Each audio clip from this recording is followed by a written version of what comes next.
Welcome to episode 104 of the MTB podcast. Presented and hosted by Worldwide Cyclery. I am Jeff. I'm Liam. I'm Jared. And in this episode, we're going to discuss one thing we are excited about in 2023 and one thing we are not. And of course, mostly listener questions of all kinds, ranging from encountering Bigfoot on a ride, things that we're very particular about on our bikes, winter training regimens, Garmin Watch versus Apple Watch Ultra, and all sorts of other good, valuable mountain biker questions that will hopefully increase your mountain bike knowledge that we got from you guys, the listeners. Yeah. And hopefully make you laugh a little bit along the way. There'll definitely be some of that. There's some good, funny questions in there, too. At least we'll be laughing. Hopefully they do, too. Yeah. Well, sounds good. DJ Green Goblin, play a sound effect.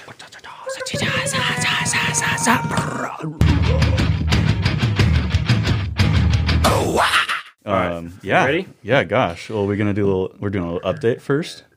Update about what? I don't know. We said we were going to talk about our bikes. Update? Oh, okay. Yeah. We could do an update about your bikes since you did get a new one. Both of you got a new bike. Jared got multiple. I got 2 new bikes, dude. Multiple new bikes. got All right. 2 Give new us bikes. give us the rundown. Go ahead. Yeah, well, I sold my Mondraker. Great bike. Loved it. The Mondraker what? Yes, Mondraker Rays RR. RR. Yeah, both of you guys The rode those ultimate bikes last pirate season bike. and loved them. Was it Yeah. Johnny Depp's bike? Yeah, Yeah. it was. RR. That was a great bike. Loved it. Sold it off to a new home, and I got a Yeti SB140 lunch ride in black, size large, and it's great. Love it. And I also got a Y Cycles titanium hardtail called the El Jefe, which obviously is named after you. Yeah. So the quiver now is you've got your titanium hardtail Yep. from Y Cycles, which is your backpacking light trail bike, and then you've got your Yeti SB140, 140 mil travel in the back, 29-inch wheels. What's in the front? 150? 160 lunch ride. 160. Yeah. Okay, so the lunch ride has 160 instead of 150, basically. And to grip too. Okay. Banter and code brakes and all that. Yeah, man, the new Yetis are impressive. Yeah. We're gonna make a video about those because of that. Yeah, we are. Well, you already made 3 videos about all the 3 new Yetis. Well, you're going to make another one as they came out. But yeah, we're gonna kind of make a video that lays out all the rest of the line. Yeah. That's some good stuff. Yeah, it's great. I love it. What did you change on the Yeti? Because you for sure didn't leave it stock. Yeah. Oh, I changed the cockpit. I put a Trail 1 cockpit on it. Oh, fancy. Yeah. Oh, couple of guys to thank for that. Yeah, maybe I had to force you into that one. I was happy to oblige. I love the cockpit. I also got, I swapped out the tires. I put EXO Plus, but I actually just got some of the Continental Cryptotals I'm going to slap on there. Yeah. Trendy daddy. I got the super soft DH compound for the front and the soft for the rear. What casing? Downhill, whatever. Downhill. Yeah.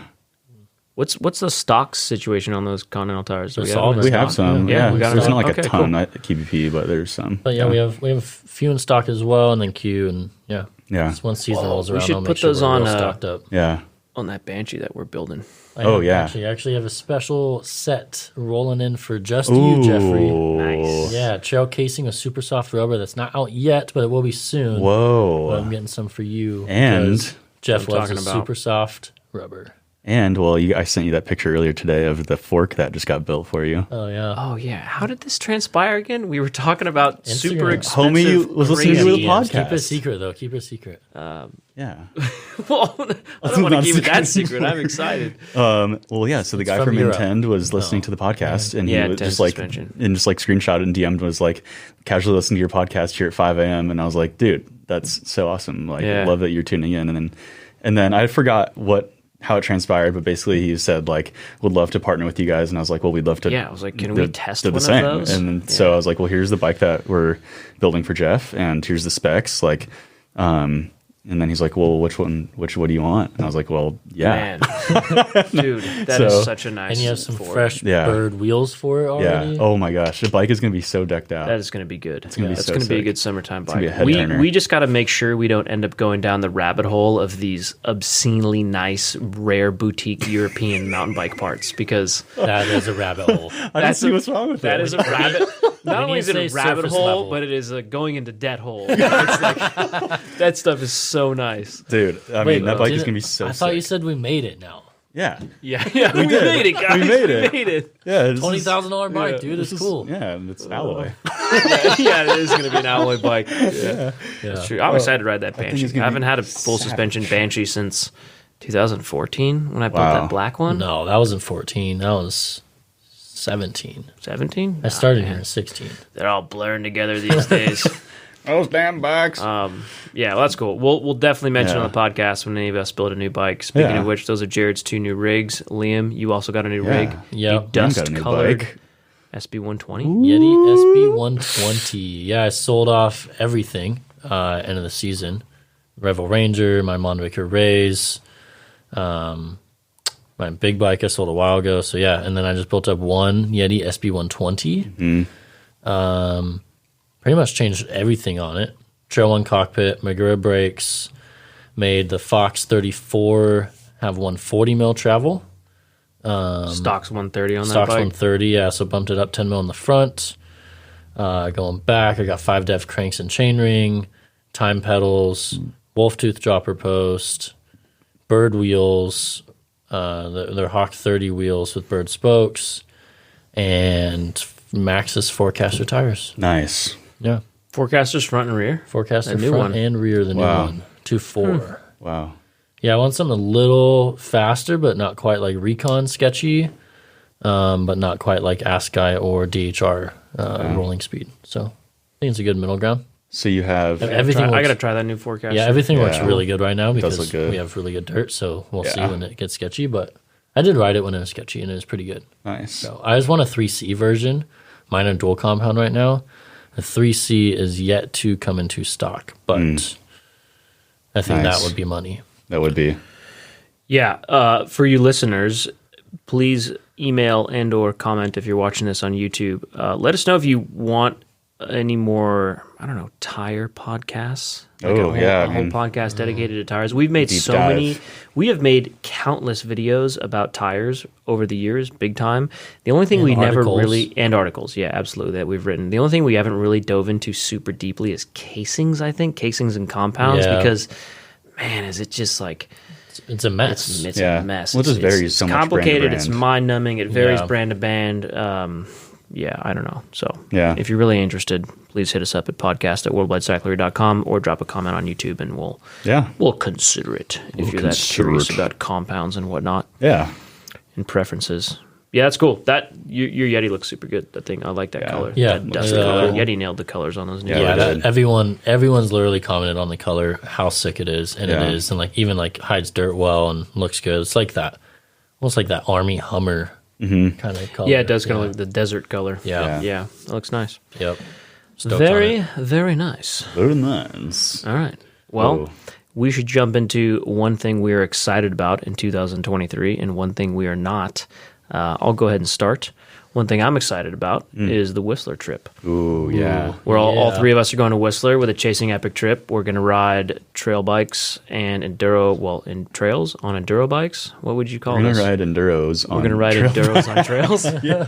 Well, We're gonna ride bikes all around Whistler. We're gonna and ride have a day in bikes. the park. Well, Yeah. so the trip will cover. So it's 5 days of riding. It'll cover trail riding in Whistler, in Squamish, in Pemberton, and then also 1 day of the actual Whistler bike park. Yep. So I'm excited. I haven't been to Whistler in a while. I mean, I haven't been since the pandemic kind of kicked Yeah. us out for Yeah. a long time. So it'll be Same. nice to get back to You haven't Whistler. been either since then, huh? No, I haven't been since, probably 20. Are you trying to flex the fact that you have been? I mean, I'm not trying was subtle, to. but I he just did. I just don't think I can go. I mean, I know you were for a while until you actually got really busy. But I'm not as busy as you, and I don't think I want to go another year of my life not going to Whistler one I time know. in that year. Yeah. Yeah, I mean, the first time I went to Whistler, I had so much fun that I kind of swore I would go every year after that. That's kind of And how I am. So the bike park's amazing. The trail bike trails are amazing. It's It's just so good. mountain bike trails everywhere. yeah. Built by mountain bikers for mountain bikes. It's so cool. It is Like, such a good place to for ride. me, 3 days of A-Line, Dirt Merchant, and then a few other trails. But like, if I ride those, and it's just like, yeah, it's unreal. Like literally clocking air miles, and I Yeah. love it. So we have What's- nothing like it. Could die I think happy.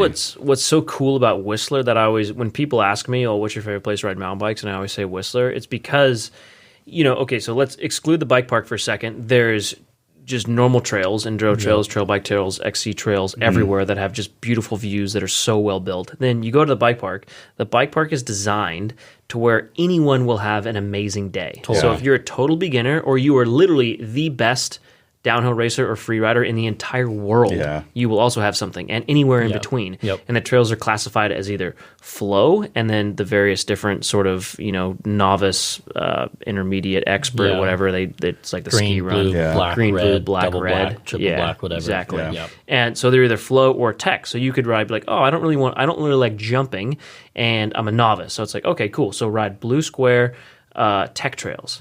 And then it's like, I only like jumping and I'm a novice. Perfect. Ride blue square flow trails. And it's like everything you want, no matter who you are as a rider, starts at the lifts, ends at the bottom. It's so cool. That's such a good, I can't wait to go. And the progression matrix is very cool. Yeah, absolutely. It's like you could spend a summer in Whistler as a beginner and you could probably be riding blacks like for in sure. a matter of weeks. Well, I went with Brisa, roommate, friend of the shop, and her and her crazy family, and they're all kind of just like they are, man. Sidebar. There's so many of them, man.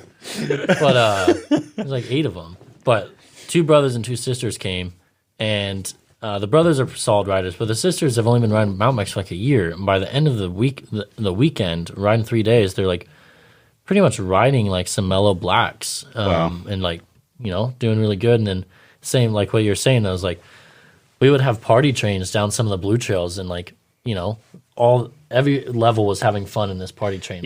We were screwing around on jumps and inciting each other and taking each other out, and then all the other people were in the train just having fun, riding and keeping up and stuff. So it's just such a fun place to ride. It's so well built. I can't wait. I think there might be a spot or 2 open, or maybe 1 spot. Well, either way, there's a wait list. So we'll put a link to that Chasing Epic trip in the show notes if you want to come with us and ride bikes with us in Whistler. Check that out. But I can't wait. That's going to be fun. So that's my one thing I'm excited about. What about you, Jared? Ooh, what do you got? One thing I'm particularly excited about is getting a couple of bikepacking trips on the agenda. First off, I think being...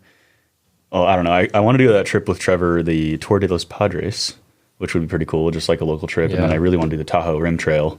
I was telling you about, like sometime in, I don't know, July or something like that. The Los Padres might need some scouting after these recent rains. That's true. Yeah, a lot of definitely damage back there. going to be part months. of bike packing. You got to carry your bike sometimes. That's true. It's a shenanigans for sure. Yeah. Part of the adventure, man. Totally. I mean, it's going to be a couple months away anyways, just because of the weather. But yeah. Maybe 40-foot landslides and impassable bike carries. That's part of the adventure. Yeah, man. But yeah, that's one thing I am particularly excited about. Just getting the rig decked out and getting out there. Bike packing away, huh? Yeah.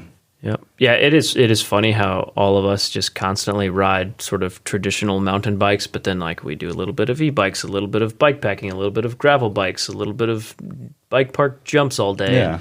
I don't know. We do not discriminate. Yeah. 2 wheels. Yep. Yeah. Stoked. Fun. Yeah, that's like literally my motto is to try to be decent at riding all the bikes I like to ride. Yeah. Motor, sure. Why not? Oh, yeah. If not, it's all good. What do you got, Willie? One thing I'm excited about in 2023 is the return of the Downeyville Classic. Oh, yeah.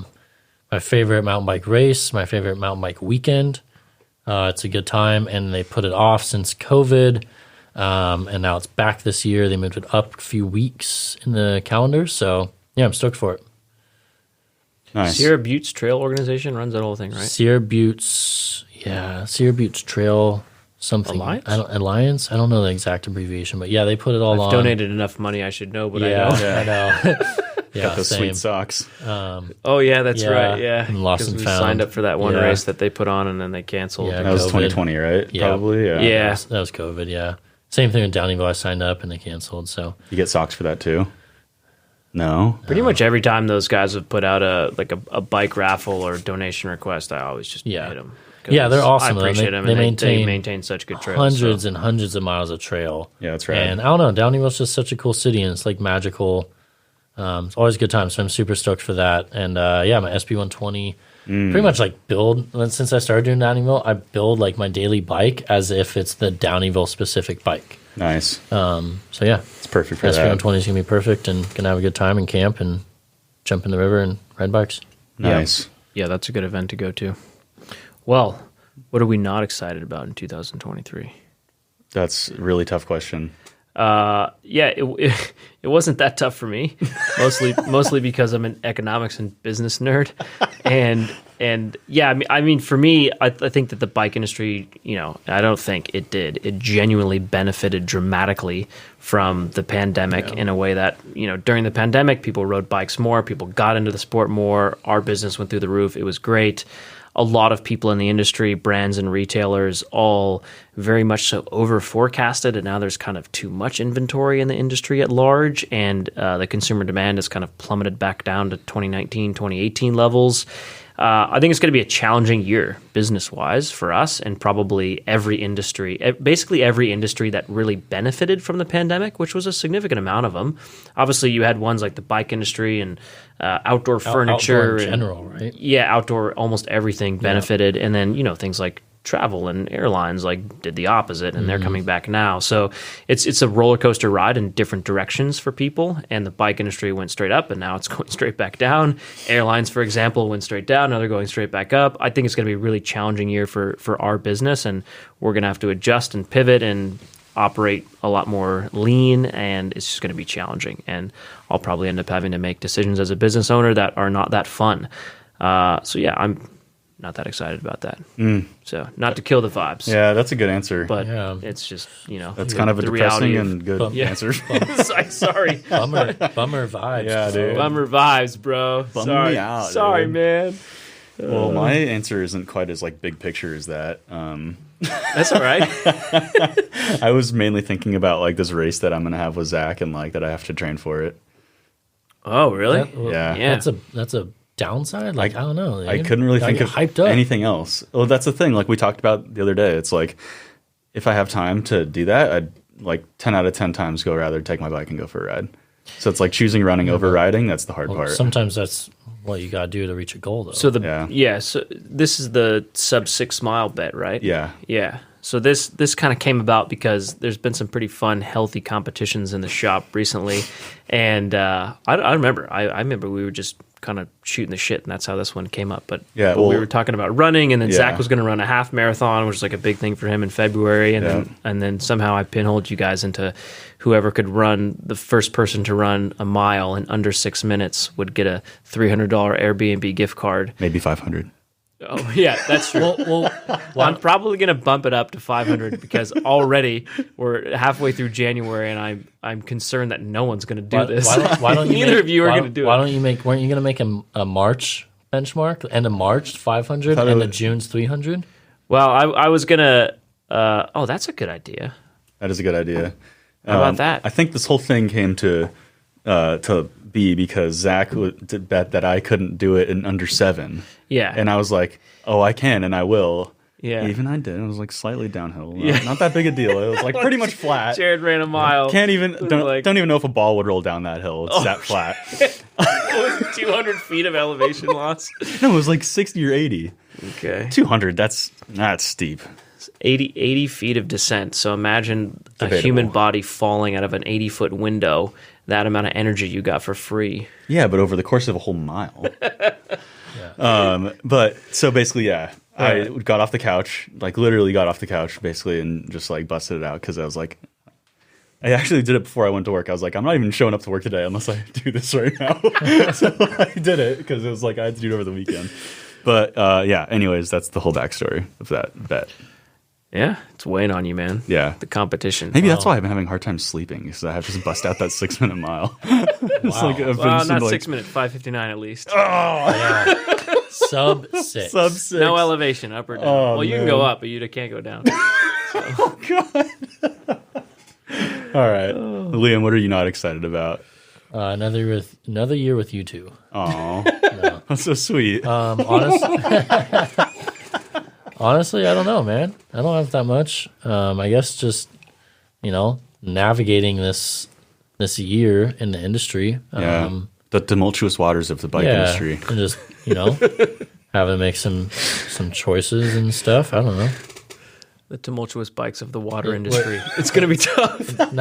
Not everything's all good, Yeah. Or it will Yeah. be, but like it wasn't like, a year ago it was like, yeah, of course we'll take all that product, and yeah, of course we'll do this. It's like, no, we gotta like turn people down and Yeah. Yeah, make decisions, Yeah. yeah, harder ones. Yeah. Yeah. The bike industry went through a champagne party for a solid For sure. 2.5 years. Yeah. And it was, you could do no wrong with forecasting and marketing and nothing. Like everything was moving, and now it's barely even did marketing. Yeah. Didn't have to.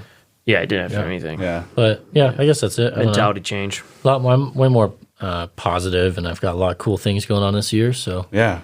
nothing bumming me out right now. Nice. Yeah. Yeah. It's gonna be a great year. Excuse me. Not good. It's going to be a great year. It's gonna be a great year. Fantastic year. Oh yeah. Exceptional. If we make it. Yeah, that's true. We could all not make it. If we make not if we make it like alive. If we make the year great.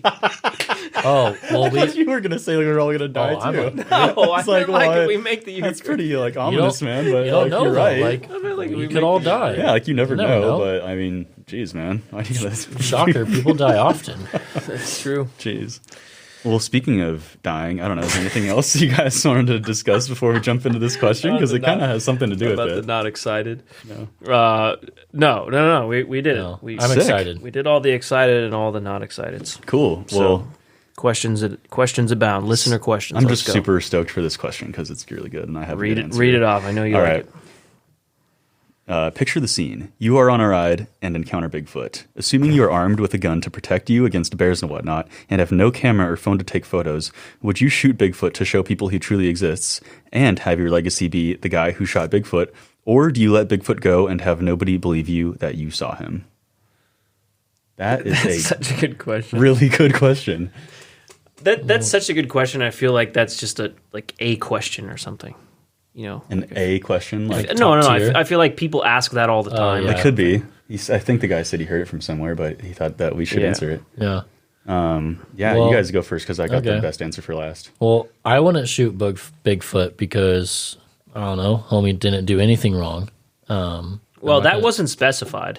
It didn't say in this question like, would you shoot him? I mean, it says would you shoot him, but they didn't specify this scenario. I'm assuming like if he's he's coming coming after at you. you angrily, like looking like he's going to murder you, and he's 3 times your size, would you shoot him? Or if you just saw him and he looked Yeah, at you but and then that's kept not walking? in the question. Yes, exactly. I think I'm assuming. That's up to I think for the interpretation. sake of the question, let's assume that he's going to attack you. Well, You go bare hand. I will That- speak. I don't want to assume that. let's No. the question. I will- Let's assume. Okay. Pending doom. If you see him and he's going to attack you, what are you going to do? If you see him and he just makes eye contact and then goes about his business, what are you going to do? All right, I got the same Answer answer both. for both. Well, I want to try to befriend him. and, Oh, that's a good idea. Dude, we can make so much money if you let me take some photos, and I'll bring you some He doesn't. choice. He doesn't speak English. I speak Bigfoot though, and this is a hypothetical. So I speak Bigfoot, and I could bring in some choice steaks. Oh, He'd be living large, yeah. Like that cabin. Jack Link's beef jerky commercial. Exactly, Oh. bingo. We'd be homies. We'd be stacking cash. I don't actually like Jack Link's for the record. Art and I think his that beef life. jerky's not that good. It's not, So but- that was not a sponsor. That's pretty so far. that just was a funny commercial they made. Those were good commercials. That's a good but answer, Liam. That's what I would do. I'd befriend the dude. He Yeah. doesn't have any friends. He's scared of humans, and Just wants to eat them. yeah. Yeah. So Jeff, what do I you don't got? have, and I'm not even a good meal. Like I don't have any Yeah. fat on me. So I'd be like, dude, if you want to eat a human, I'll bring in my fat friend over here. Yeah. And let me go free. Him eating you would be like flossing with a toothpick or Exactly. something like that. Yeah. Well, in the scenario that Bigfoot is charging at me, looking like he's going to kill me, I would attempt to do whatever I could to mitigate the situation and not have to defend myself with the gun that I have. Okay. But if it, really got close, like there was no, hey man, I'm not doing anything, my hands are up, don't attack me, whatever. Then I'm not going to just let Bigfoot murder me. Yeah. If I have a gun, of course. he's going to try and murder me. Yeah. So I'd defend myself because people rely on me to some Yeah. extent.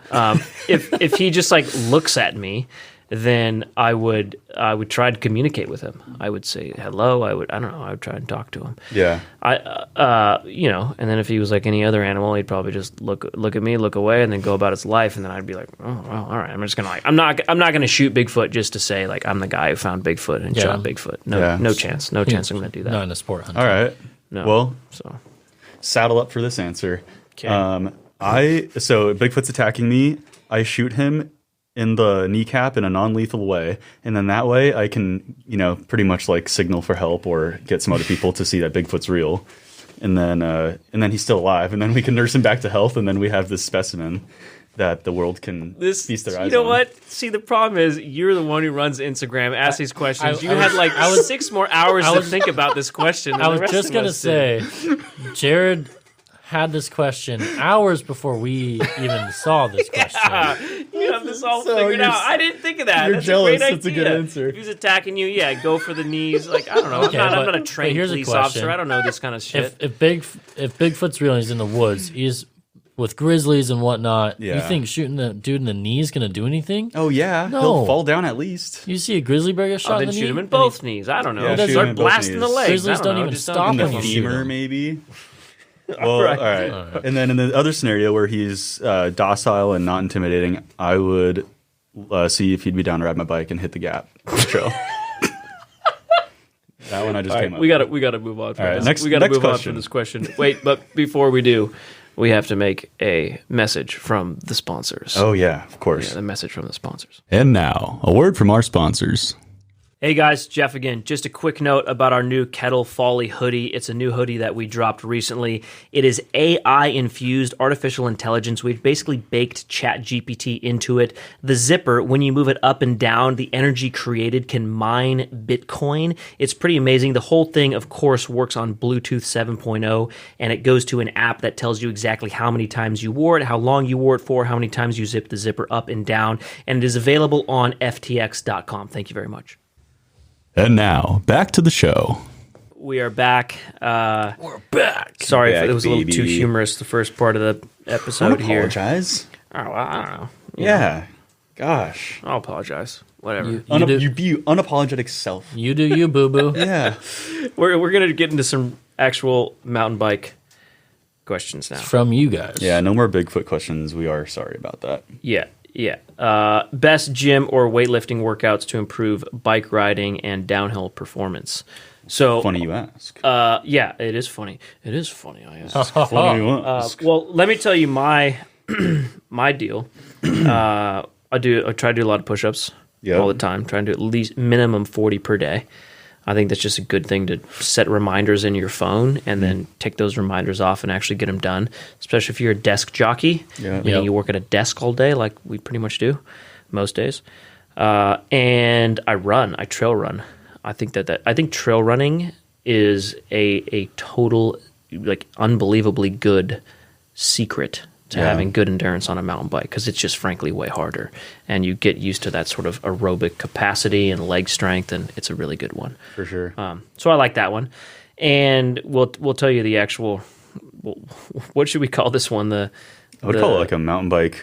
I don't know, like exercise program almost. Mountain bike or specific strength training. Yeah, mountain bike. Yeah. There you go, yeah, man. there is mountain bike specific strength training. But I was going to say, what should we call that? We should call it like the get rich quick scheme that actually works. Get ripped quick. Get ripped quick. Get ripped quick. That Get actually ripped works. quick scheme. Yeah. So we actually partnered, collaborated. I don't know what you'd call it. We befriended this guy D Tidwell a few years ago, and he was one of the trainers for the Yeti Enduro World Series teams. Trained multiple pro mountain bikers. This guy's a legit, extremely qualified and credentialed trainer in the industry, and we put together a little collaboration with him.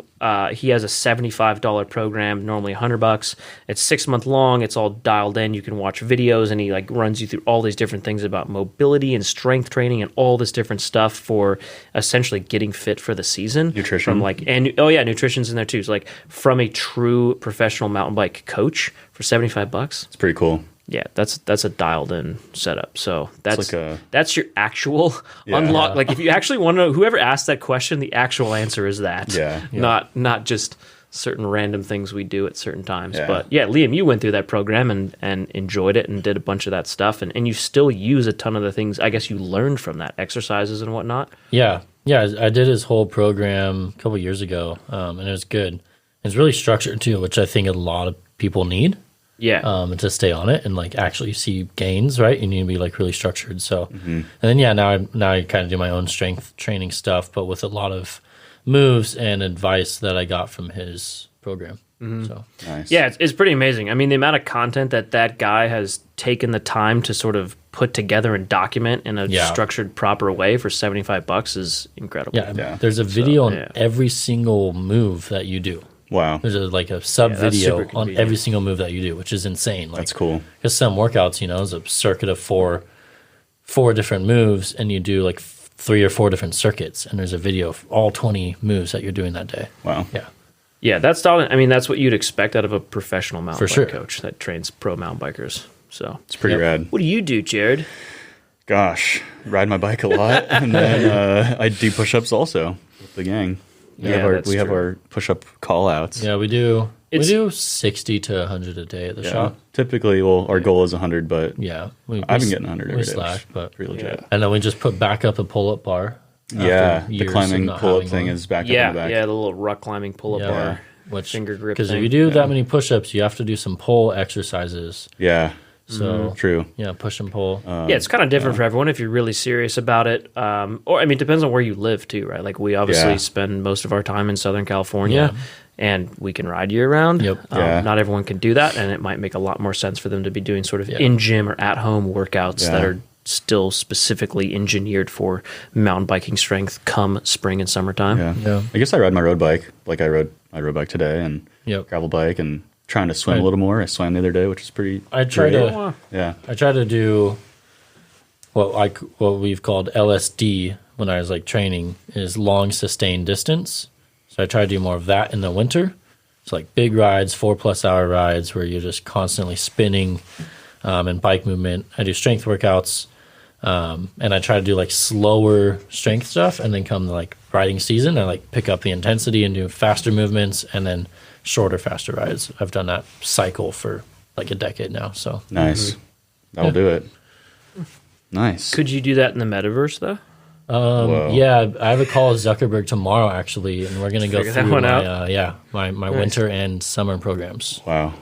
Actually, but in the metaverse it's sped up, so it's every other day is winter, summer.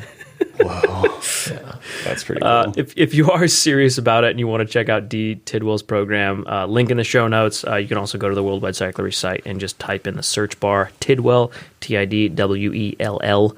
Jared crafted a nice blog all about the program, and you can check it out, what it's all about, and Yeah. see how it goes. Nice. Funny shop fails from the past. Why'd you put that question in there? What do you got? Well, I'm assuming you put it in there because you think you've got a good answer, kind of like the Bigfoot one. no, I figured Liam would have the best answer for that. But just like something that happened like in the back. We have like, a few like early on. I remember one really good one is me and Drew, the old mechanic, like years ago. We saved packing pillows for a year probably to do this prank on Jeff, and we built a box behind his office door that was as tall as the door, and we filled it to the top with probably like 3 or 4 feet deep and 7 feet tall of packing pillows. So he ran in and opened up his door, and it was just covered in packing pillows. And he goes, It's a wall. yeah, and he probably screamed some, word that I can't say on here. And he goes, I have a call right now. You can't do this. I have a call. And luckily he had a door in his office, which he doesn't have now, but he had a door. Now to I get have in. one way. Yeah, from Before the there was like technically 2 doors. to yeah, an old from the office. outside. So he ran in and did that. And then Jeff made the rule of pranks are 5-minute setup and 5-minute teardown. And that's Pranks that's have to the be rule. efficient. Yeah, efficient pranks. So that was We're not one a tech rule. company over here. We don't have time to just burn like that. Time and money. And It's then, not a thing you burn in the bike industry. this isn't meta. This isn't meta. We don't just burn money on the I don't know. metaverse. Well, I'm going to say the other shop fail from the past was Adam was trying to film a prank, and it was like Yeah. for Top Products lube, and he put like Park Poly lube or Slick Honey or something on a door handle. So someone Yeah. opened up the door handle and got the Slick Honey on their hand. Yeah. Well, it happened as I think Pat did it, and Pat didn't even care. He just like wiped it off He on his wiped it Oh off. hands. yeah, that was Yeah. funny. So we have a monthly YouTube video series where we talk about the sort of most popular and trending mountain bike products of that month, and that month in particular was a grease. It was either Slick Honey or Park Poly. Something, yeah, one of the some 2 grease. most popular ones. Yeah, Yeah, and and- put it on the door handle. Yeah, and then hit a camera. Right? Yeah, like and hit a camera to somewhere. film this. Yeah. Yeah, and Pat grabbed it, and you see Pat grab it, and he just looks at it and he goes, huh. He wipes it on his pants and goes on with his life. And then Zach Weaver did it, and he did it, and he does it, and then he immediately turns around and like locks eyes with the camera. Sees the camera. And he goes, sees it. "Oh, he these knew what was guys, going on. you know." And Yeah. he goes up and he put his testicles on the camera and the lens. Which fair play, like prank's a prank. Like you got me, I'm gonna get you. And Adam didn't know this until he watched the Until he looked footage at the back. SD card. Until he looked at the SD card. Yeah. He's like, I touched it. And Adam lost it. And That was the, which I'm surprised there's only really been one, maybe a couple, but that was like probably the only one time in the history of 12 years of worldwide cyclery that a fight almost broke out between employees like in the shop. Oh man, that I was thought it really, was pretty good prank for prank, man. yeah, like, that's a good story. You're gonna do a prank. You're gonna Yeah, get I it mean, back. that's- Like see, and that's why we had to cut down on these things because Yeah. it was getting out of control. A fight almost broke out. We're like, okay, I'm gonna rein this back in. yeah, Hate to break it to you guys, but we got to rein that kind those of are stuff some in. good fails though. that's a good one. Yep. Yeah. Yeah, I'd agree with those. Did you have any other one in mind, or was that the one? I mean, that's the one that always comes to my No. mind that I think about. I would Because just that was thought, when I was like, like- wow, there's like almost a fight in between employees. Like, wow, I'm surprised it's not happened sooner. No, I mainly just was like thinking about maybe a time when like a tire blew up and sealant went everywhere, but these are way better answers than what I was thinking of. So Yeah. that's why I'm glad I That's left it standard in bike there. shop stuff. Yeah, that happens Yeah. from time Yeah. to time, but Yeah, kind of funny, but whatever. Yeah, I don't know. Should we go to the next question? yeah. How much travel is too much? I don't know, dude. That's what she said. Oh, It's the answer to that is it's subjective. I don't know. It is. depends on where you subjective. live. Well, I don't know. I guess there is sort of an answer to that. Like, some people just want way more travel than they probably need, and they like True. it, and it makes them feel good, and they're stoked on it, and they got big Kashima shafts, and they're happy about it. And you know, it does kind of help you ride some stuff better. So Yeah. it helps, right? It And helps. then, but I mean, I think B, the answer is if, you know, you're just really frankly riding really relatively smooth XC bike style trails and you're using 4 inches or 3 inches of your 6 inches of travel, then Yeah. like, you just got too much travel. That's For like what I sure. was going to say is like Yeah. if you're consistently not using it all. Yep. Yeah, most modern suspensions got those little O-rings on there. Gives you a really good indicator of how much you're using. Well, your suspension's got to be set up correctly for this to still make sense. But if you're not using most of your suspension because you're riding really smooth trails and you're getting halfway through, then either A, your suspension's way too stiff, or B, you just have way too much travel for the, you know, trails you're Yeah. riding. You're not riding hard enough, dude. Yeah, or you're not riding hard Like, enough. freaking dude. send Go it. faster, man. Come on, dude. Jump off some I curbs. the like to drop. have. I like to have a little too little travel. Yeah, Personally. underbiking is fun. Yeah, I think it's more fun. Definitely more fun than I overbike. know Jeff likes to do that better. Yeah, I think I do like underbiking. Yeah. It's fun. I mean, It's fun. It's fun to see how far a bike can go until you're like, oh my god, I almost died. Yeah, for sure. underbike That's to the like, extent part of that you why we have that ride full mountain rigid bikes is bike. like there's an adrenaline aspect to it. Yeah. and underbiking can, you know, is promote adrenaline rushes more than overbiking. if that makes any sense. and poop So, in your pants. Yeah, that too. Yeah. That too. Speaking of which, do you really think tomatoes a fruit? This is a Google question. Somebody ask Google. You don't need to ask us about that. I think it is, isn't it? Technically, it is a fruit, but it doesn't make any sense. No, it doesn't. And then does that make ketchup a smoothie? Tastes like a vegetable. Doesn't it ketchup a smoothie? I like that. Tomato tastes like a vegetable, But but would- not as good as fruit. You wouldn't drink it with a straw, so I don't think so. Oh, is that classified as a fruit? No, it's Or a smoothie. Oh, Oh, ketchup. I thought you were talking Yeah. about tomato because I've No. seen my dad drink a V8 with a straw. Oh god, that basically is like tomato Tomato juice. juice, Yeah. pretty much. That's so gnarly, dude. Oh man. All right, well, right, I'm going to Jared. ask Okay. you, Jared, Oh, yes. this question because he's so excited. Okay. What's This the is- difference between chestnuts and deer nuts? Well, chestnuts you can get for like $1.99, but deer nuts you can get under $1. That's what I knew it had to do with some dad joke thing. I just knew it had to do with some dad joke Oh, thing. man. And I'm going to see myself. Dan, Podcast that's over. courtesy of Daniel. You can thank him for that. It's such like a redneck dad joke. Oh, man. Under I wish I could see some sort of map where they actually plotted, like sort of a darker color means the joke was told more often in that state, and a lighter color was told less often. I wish I could see a map of the United States. Yeah, where a heat it was map like, of this joke. A heat map. Yeah, of Rednecks that joke. everywhere, though, man. Yeah. Oh, that's a good one. That's funny. That's Yeah. See, that's why I don't want to tell you guys a punchline, because I want to get your authentic Good for reactions. under a buy. On You got the podcast. authentic reaction. Yes, I did. Yeah. Oh man. All right. What's one part on your bike that you're extremely particular about? You started with that. I know what mine is, and I think that yours is going to be similar. And it is the distance my brake clamps are away from the grip. And the throw, or like the how close the lever is to the grip. Yeah. How far the lever actually pulls until it engages. Well, And how far that sits out. So your reach and your throw. Yeah. Well, and he's talking about brake clamp from inboard Yeah. from the grip. Yeah. So you have, you know what I'm talking about. Yep. So your lever doesn't smash into your fingers when you try and pull it. Yep. Or you can just use the one at the very end. Yeah. I was gonna say full cockpit setup. Like, Oh yeah. if I travel to ride different bikes, I often bring my own handlebar and grips. So I just have my width and my grips, and then you can set up your brakes like you're saying how you want. That to me is like makes the biggest difference of riding any bike. Like, if I ride 760 bars all the time and I go to ride 800s, like it takes half a day to get used to that alone. So, yeah, for me it's cockpit.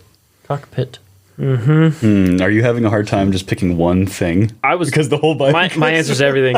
Everything. I see you over there just like, what do I say? It's everything. I mean, I don't know. I don't know. The question should be reversed for me. Yeah, I'm just a very particular guy in general, okay, as you guys know. let's flip flop the question. here's What's just one One thing thing? I'm not particular about. Yes. Yeah.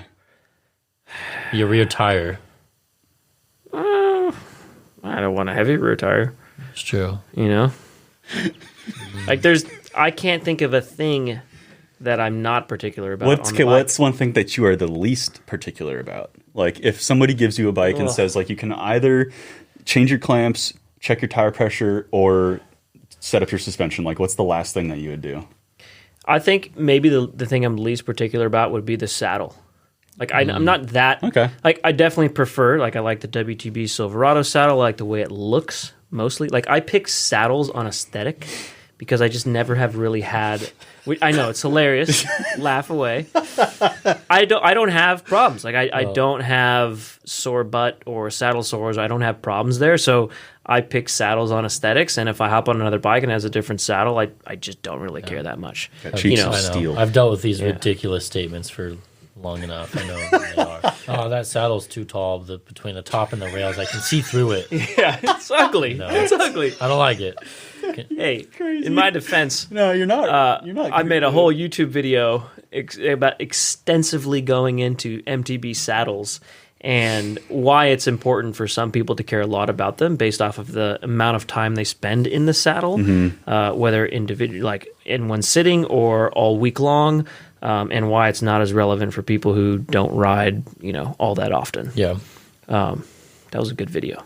By the way, that video, the latter half of that video for the people who are really nerding about saddles, who want to know, I have sensitivity, I ride a ton, what do I do? Jonathan Lee, which was the guy, him and Stephen Lewis were the original founders of the MTB podcast. And he is like, he's more of a roadie than anyone at Worldwide Cycler will ever be.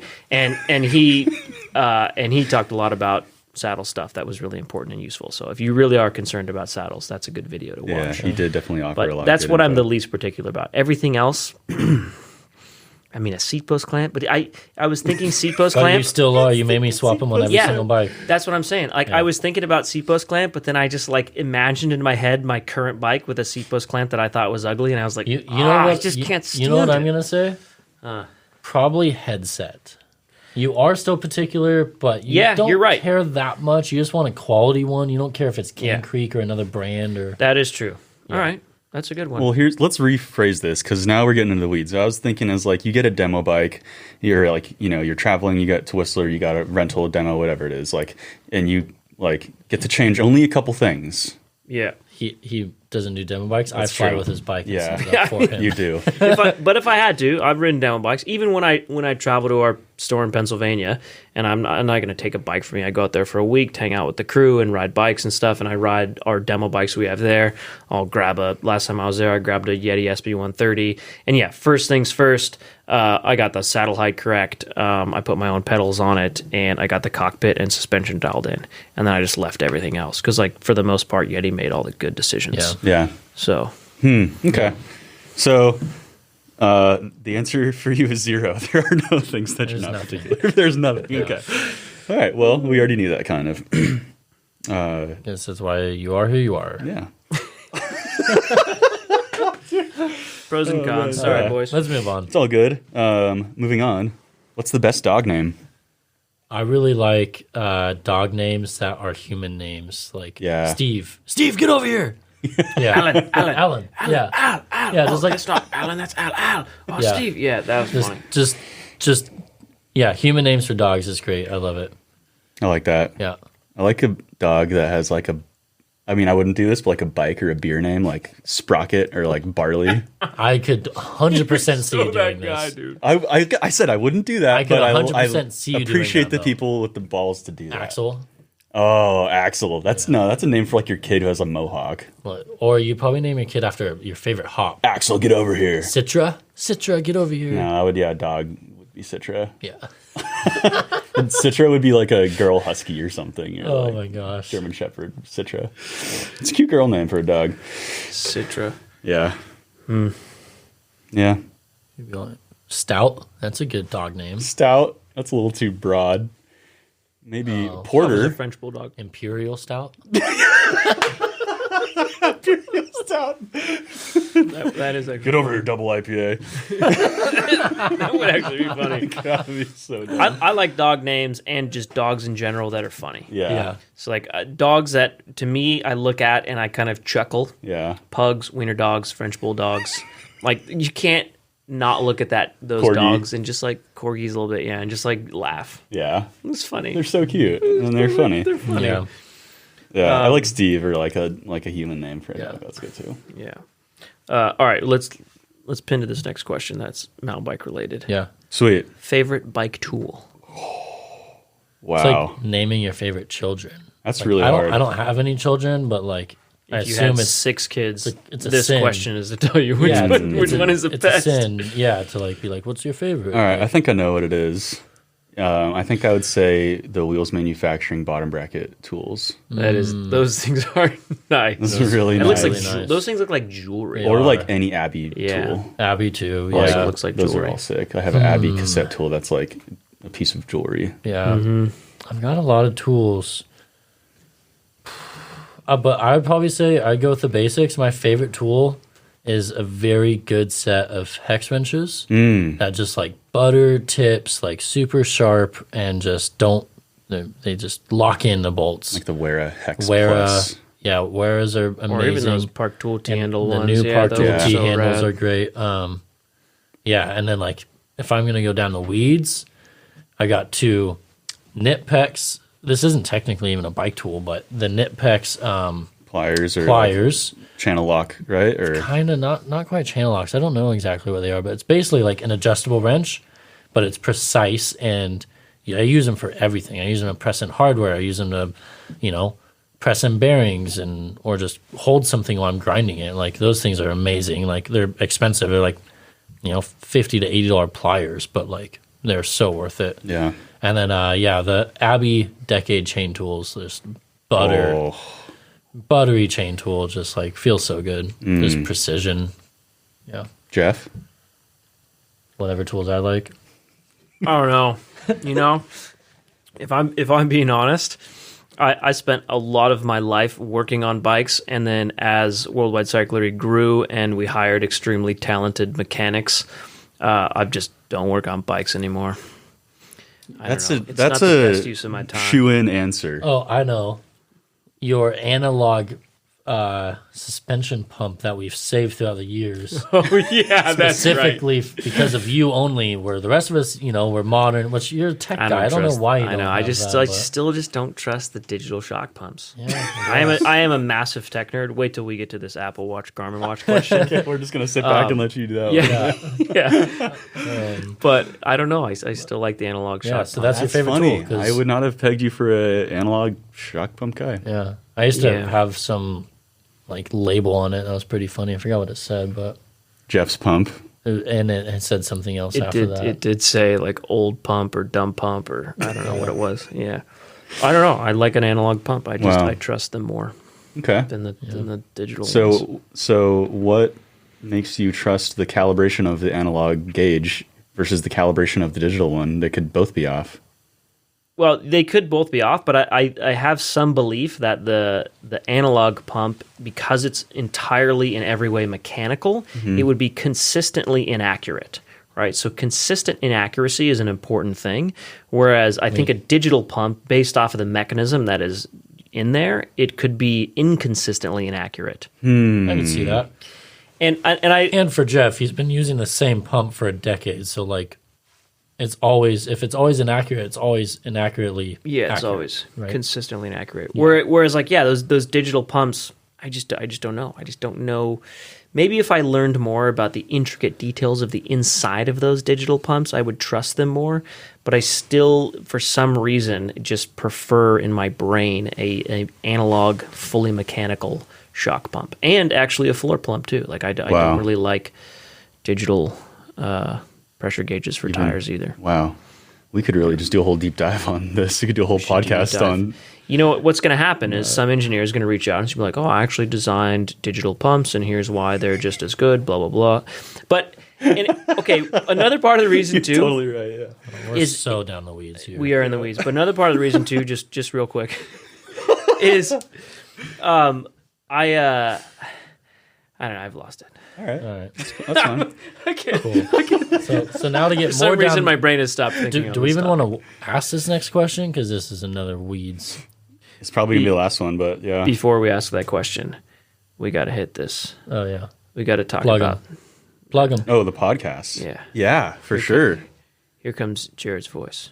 And now, a word from our sponsor. And now, a word from our sponsors. Jeff, again, now that we have recovered from that last Kettle Hoodie artificial intelligence ad, I would like to hit you with something I actually care about and have as a suggestion.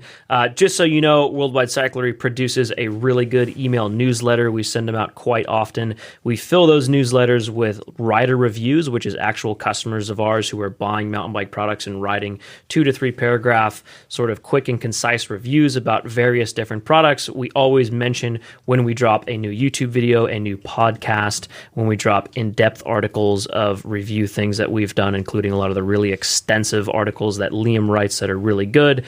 There's basically no BS sales stuff, and they're just frankly really good email newsletters, so I'm proud of them, and I think they're better than any other one in the mountain bike industry.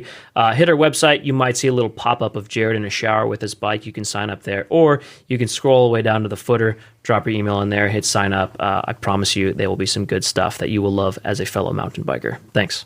And now, back to the show. All right, Jared. Yeah, wow, Jeff, this question's right up your alley. Garmin watch or Apple Ultra watch? And in fact, I think this question is so up your alley that I'm going to leave right now. Okay, bye. Close the door. Bye, guys. Jared has to go to dinner, so he's going to miss the last fancy sushi dinner reservations. Sushi dinner. So he had to abandon the last little bit of the podcast here. To answer the question, I think that they are... I love tech. I'm a huge tech enthusiast. I actually went to CES, the Consumer Electronics Show, just recently in Vegas. Garmin and Apple Ultra Watch. So obviously the Ultra Watch inched the Apple Watch closer to what Garmin watches do. They're still just very different products. Garmin watches are purpose-built watches for athletes, and the batteries last for 10 to 16 days. It's just a totally different product than an Apple Watch Ultra, which has about a 48-hour battery life if you're lucky. Apple Watch Ultra is if you really want a cute little iPhone on your wrist, and you're some fitness stuff, you kind of go outside. Yeah. Like they still have great sleep tracking and things like that, but like I just don't know how you claim you've got great sleep tracking when you've got to charge the watch every day or two. Like that to me is like, that's just, I don't want to add that complexity to my life. So I think if you're a real athlete and you're riding a lot, you want to record all of your rides, runs, hikes, all of that sort of stuff, and all your physiological data, Garmin watch is the way to go. If you love the features of seeing your text messages and emails and phone calls on your wrist, which to me sounds like a nightmare, that like I have no interest in getting all those notifications even more in my face than they already are. I already don't like them. But people do, like obviously Apple Watches are huge because people love having all of that stuff conveniently on their wrist, and it's like a miniature iPhone on your wrist, then yeah, Ultra is the way to go. But there's still very different products. Like there's still a very big gap between like a true Garmin watch and an Apple Watch Ultra. Yep. So different products, know which one makes sense for you. Both work great in their own ways. Yeah. How was that? It was excellent. I couldn't have done it better myself. I like got into Garmin watches, and then I think I've inadvertently converted The whole shop. 80% of the staff of Worldwide Cyclery to use a Garmin watch once they're like, wow, it records all that, it does that, it records this, it covers this. It's probably they're so good. Every other day we all say our sleep scores and compare our sleep scores. Yeah, and other. body battery, Body which is battery. kind of like a combination of your recent exercise and sleep and all this other stuff. And yeah, it's amazing. They're so good. And then you just have really accurate data to track every possible activity you could ever do, including any custom activity you can create. I like looking back, like last year, I was like, oh, I trained really hard for the Breck Epic, and I just look at my average heart rate, and it's like, oh, okay, I was up, 5 average beats here, and then I went down, and I like recovered really well for this. So then I can go back, say for this year, gonna go race down email. It's like, okay, what did I do in those weeks where I like peaked up and then I recovered, and you have all the data 24/7 that you want. Yeah, that is cool. Yeah, I mean, looking back at historical data to see where you ride, when you rode, what your heart rate was like during that elevation and exertion. Yeah, it's cool. I think it's going to be actually even more interesting for us to look at that stuff in 10 years. For sure. Like when you go 10 years and look at, well, how have I changed? Like what is age actually doing to me? Yep. Be kind of interesting to look at, which none of us have had Garmin watches for more than 3-4 years. So it'll be cool to see what the data looks like in 10, 15 years. Well, year and a half right now. You think we'll be looking back at the data, like what were we like in our 20s and 30s, and we'll be 60 years old and looking back at that? That'd be cool. Maybe, yeah. If it matters, we might just be fully like robots, AI by then. We'll be in the metaverse. It won't even matter by then. All right. Well, this question I thought was pretty cool. Favorite bike brand that WC doesn't carry? We've obviously spent a lot of time over the years trying to, curate the best of everything the mountain bike industry has to offer in terms of bike brands and component brands and apparel brands. But bike brands are challenging because there's a lot of boutique small brands out there that just frankly don't make any logical sense to sell as a retailer, or that are kind of not even real bike brands. They're just kind of like passion project bike brands. I don't know. What do you think? Yeah, I mean, I am part of the one looking out and finding some of these new brands, which some of them are really cool. One of them being like Deviate or Forestall, right? Some that we brought on and have done really well. Yeah, those were rad brands to bring into the fold. Yeah, the ones that I'm really into are like even like smaller than those, like super small, couple man teams. One of them is called Acto 5. It's a fully CNC'd front and rear triangle high pivot bike that's kind of like, it's almost like a Deviate, as if the Deviate was CNC'd like a pole. They're super small batch, and they're like anodized, the frames, so they're like these crazy colors. That brand's pretty cool. And then the other one that is doing really cool stuff is called Trinity Mountain Bike. They're from Australia, and they're making this high pivot or mid pivot downhill bike that has the front end is welded steel.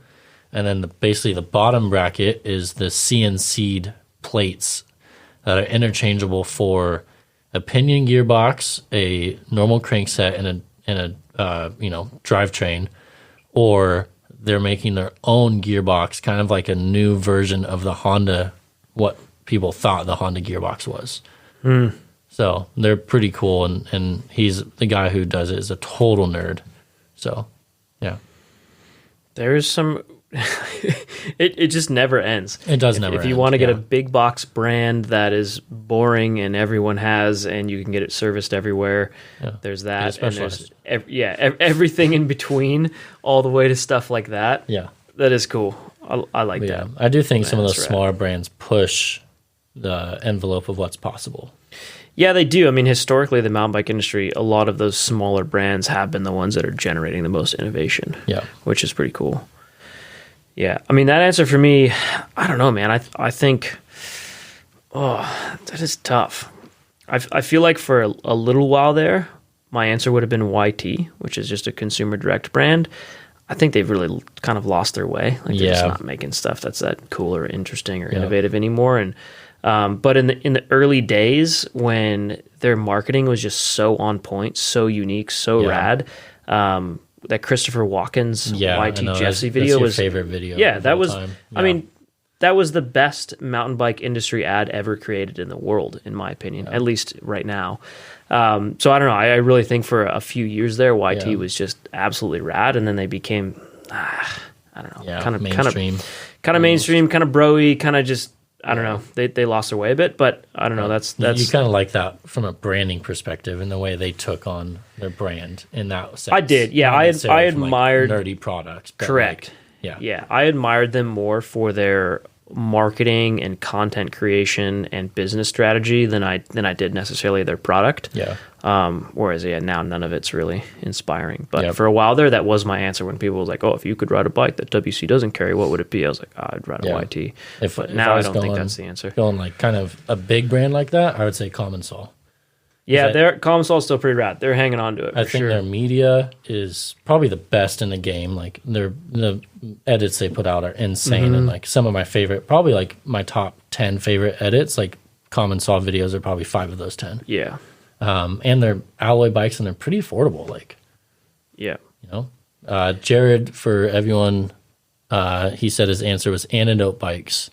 Super, those look cool trick looking carbon bikes from Europe, I believe. Yeah, there's so many random like boutique bike brands out there. It's killer. It's amazing. Well, I think we're going to call it there. We also have to go home and eat dinner.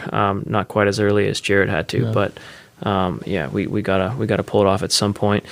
Before we leave you, for those of you that are still listening, I did want to mention there's a fairly new podcast, at least new to us. I think it's still fairly new either way, and it's called the Trail Effect Podcast. They spell it EA or AE. AE.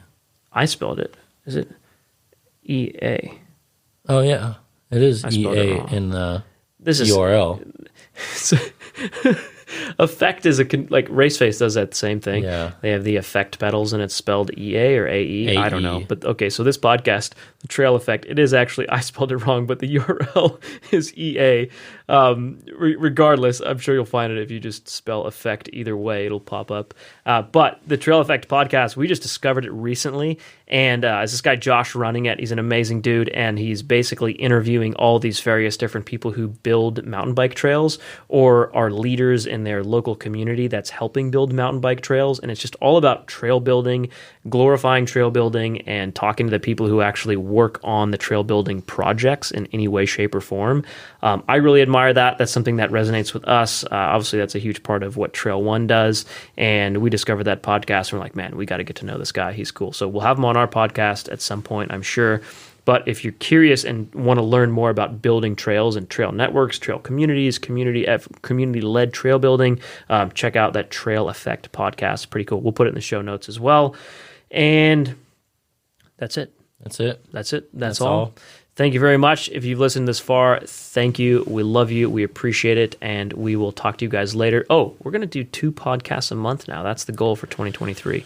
2 podcasts a month. So get ready for every other week, baby. Maybe that's what I'm most excited about. Oh, yeah? Yeah. All right, cool. How about you, DJ Green Goblin? I'm most excited to record them. He's excited to record them. Well, see you guys next time. Cheerio. All right. Love you.